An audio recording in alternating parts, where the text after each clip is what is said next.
Hello friends, this is Poonam and welcome to Subira study points. तो friends, आज हम discuss करेंगे सामाजिकरण। तो काफ़ी इम्पोर्टेंट टॉपिक है DSSB के लिए भी, साथ ही सीटेट में भी ये वाला जो टॉपिक है सीटेट के लिए भी काफ़ी इम्पोर्टेंट रहता है। तो सीटेट की भी नोटिफिकेशन आ चुकी है, तो आप लोग सीटेट की भी तैयारी स्टार्ट कर दीजिए और जिनका सीटेट क्वालिफाई है वो DSSB पर ज़्यादा ध्यान देंगे। तो चलिए फ्रेंड्स, शुरू करते हैं। उससे पहले यदि आप चैनल पर नए हैं तो चैनल को सब्सक्राइब कर लें, साथ ही बेल आइकन भी प्रेस कर लें ताकि आने वाली सभी वीडियो की नोटिफिकेशन आप लोगों को मिलती रहे।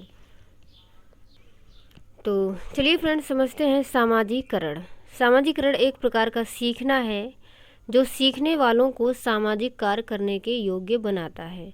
यानी कि जो हमारा सामाजिकरण है वो एक प्रकार का सीखना ही है कि किस तरीके से हमें समाज में रहना है, कैसा किससे व्यवहार करना है। तो इस तरीके का सीखना ही सामाजिकरण कहलाता है, जो सीखने वालों को सामाजिक कार्य करने के योग्य बनाता है। तो सामाजिक कार्य से मतलब है कि हमें आपस में समाज में कैसे सामंजस्य बना के रखना है, कैसे लोगों से बातचीत करनी है, लोगों से कैसा व्यवहार करना है।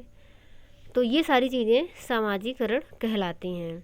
कुल मिलाकर के जो सामाजिकरण होता है, तो जो समाज के कुछ मानदंड होते हैं या जो विचारधाराएं होती हैं उनको ही आंतरिक बनाना, मतलब उनको धारण करने की प्रक्रिया ही सामाजिकरण कहलाती है। अब हम आगे बात करते हैं सामाजिकरण के प्रकार की। तो मुख्यतः दो प्रकार होते हैं सामाजिकरण के, एक तो प्राथमिक सामाजिकरण और एक गौड़ सामाजिकरण। तो यहाँ पर प्राथमिक से मतलब है कि जो सामाजिकरण हमारा घर से शुरू होता है, तो घर परिवार में जो सामाजिकरण होता है उसे हम कहते हैं प्राथमिक सामाजिकरण। क्योंकि जब बच्चा छोटा होता है उसके बाद धीरे धीरे बड़ा होता है तो घर से ही वह सोशलाइज होना शुरू हो जाता है। घर में ही लोगों को देखता है कैसे उसके घर के बड़े बातचीत करते हैं, कैसा व्यवहार करते हैं, तो उसका भी सामाजिकरण वैसे ही होने लगता है घर में ही। और ये जो प्राथमिक सामाजिकरण होता है घर में, ये होता है औपचारिक रूप से। औपचारिक रूप से मतलब होता है कि यहाँ पर सीखने के लिए रेडी नहीं होना पड़ता कि आप इस पार्टिकुलर टाइम में सीखेंगे। वो तो सीखता ही रहता है दिन रात, सुबह शाम, जब भी जो कुछ होता रहता है उसके पास। तो घर में इस तरीके से सीखता है, यानी कि घर में औपचारिक रूप से सीखता है। उसके बाद जो गौड़ सामाजिकरण होता है, तो गौड़ सामाजिकरण में घर से बाहर की चीज़ें आ जाती हैं, जो भी हमारा समाज होता है या घर से बाहर निकल करके हम कहीं भी जाते हैं, यानी कि इसमें स्कूल भी आता है। तो जब बच्चा स्कूल में जाता है तो वो भी गौड़ सामाजिकरण में आता है, या द्वितीयक सामाजिकरण इसी को ही कहते हैं। और जो गौड़ सामाजिकरण होता है ये औपचारिक और अनौपचारिक दोनों तरीके से होता है। क्योंकि स्कूल में जब हम सीखते हैं तो वहाँ पर हमें सिखाया जाता है, पर्टिकुलर टाइम में ड्रेस वगैरह पहन के जाना होता है प्रॉपर तरीके से। तो जब इस तरीके से कोई चीज़ सिखाई जाती है तो वो होता है औपचारिक रूप से सीखना। और अनौपचारिक से मतलब होता है कि आप कहीं पर भी आते जाते सीख सकते हैं, ज़रूरी नहीं कि आप सीखने के लिए ही निकले हों फिर भी सीख लेते हैं। तो वो होता है हमारा अनौपचारिक रूप से सीखना।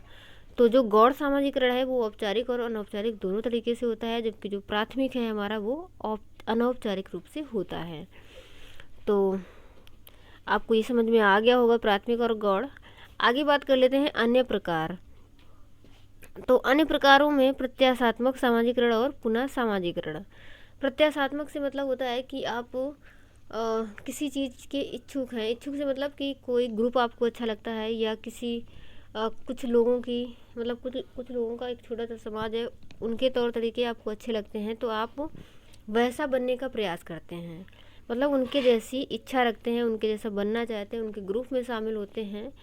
तो जब आप उनके ग्रुप में आपको शामिल होना है तो उनके तरीके के तौर तरीके अपनाएंगे, तो उसे हम कहते हैं प्रत्याशात्मक सामाजिकरण। मतलब अब जब आप अपनी इच्छा से किसी तरीके का बनना चाहते हैं।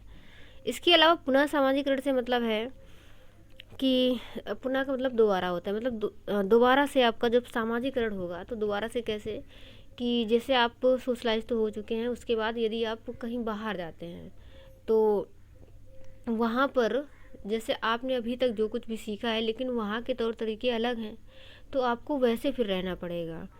तो आपका पुनः सामाजिकरण होगा। जैसे कि आर्मी की भी बात करते हैं, तो आर्मी जब आप यदि ज्वाइन कर लेते हैं तो वहाँ के जो भी नियम कानून हैं वो दूसरे होते हैं और वो आपको सीखने पड़ते हैं। तो वो वहाँ पर भी आपको पुनः सामाजिकरण किया जाता है, मतलब आपका पुनः सामाजिकरण होता है वहाँ पर, या आप किसी दूसरे देश में चले जाते हैं तो भी आपका पुनः सामाजिकरण होगा। तो इस तरीके का सामाजिकरण पुनः सामाजिकरण कहलाता है। इसके बाद हम बात कर लेते हैं सामाजिकरण की विशेषताएं। तो यह एक सामाजिक प्रक्रिया है पहली बात तो, क्योंकि हमें समाज में रहना है तो किस तरीके से रहना है ये सारी चीज़ें हमें सीखनी पड़ती हैं। तो ये एक सामाजिक प्रक्रिया है। दूसरा, ये औपचारिक और अनौपचारिक रूप से होती है, ये हम बता ही चुके हैं। साथ ही जो सामाजिकरण है ये हमें अनुशासित करता है। तो अनुशासित से मतलब है कि हम कुछ भी ऊटपटांग हरकतें नहीं करते जो भी हमारा मन होगा, बल्कि समाज के कुछ जो मानदंड हैं, नियम कानून है, उसके अकॉर्डिंग हमें चलना होता है। तो ये हमें अनुशासित भी करता है। आगे हम बात कर लेते हैं सामाजिकरण में शिक्षा का योगदान। तो सामाजिकरण से व्यक्तित्व का विकास होता है, क्योंकि जब हमारा सामाजिकरण होता है तो चीज़ें सिखाई जाती हैं कि कैसे क्या करना है, तो उससे एक व्यक्ति का व्यक्तित्व भी विकसित होता है। अधिकारों तथा कर्तव्यों का भी ज्ञान होता है कि हमारे क्या अधिकार हैं और क्या हमारे कर्तव्य हैं, क्या हमको करना है।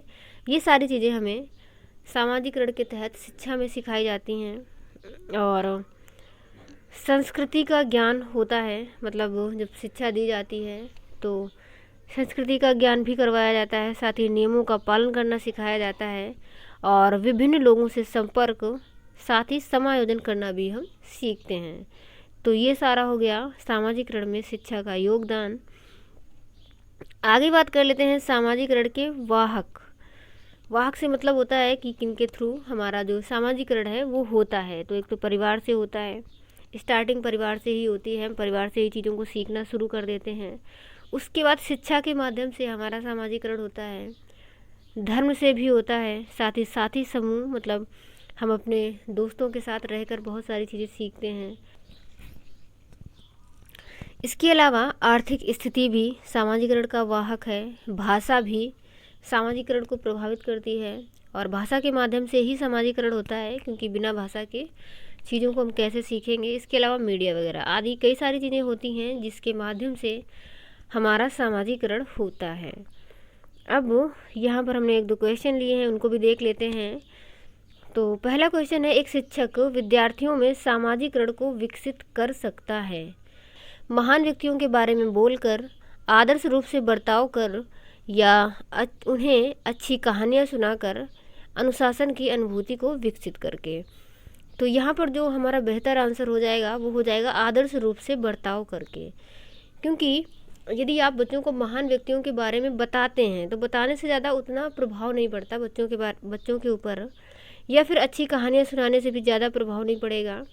साथ ही अनुशासन की अनुभूति यदि आप उनमें विकसित कर देंगे तो एकदम से बच्चा अनुशासित हो जाएगा, तो थोड़ा सा डर भी उत्पन्न होगा, क्योंकि आप जब उसको मतलब ज़्यादा अनुशासित करेंगे तो बच्चा डरने भी लगेगा। तो ये चीज़ें नहीं करनी है। यानी कि आदर्श रूप से मतलब होता है कि आप खुद जैसा व्यवहार करेंगे, या आप बच्चों में जैसा चाहते हैं व्यवहार उत्पन्न हो, या बच्चों को जैसा बनाना चाहते हैं आप खुद वैसा ही व्यवहार करें बच्चों के सामने, या वैसा ही बर्ताव करें, तब बच्चे का सामाजिकरण अच्छे से होगा। तो आदर्श रूप से बर्ताव करके, ऑप्शन हमारा सेकेंड वाला सही हो जाएगा।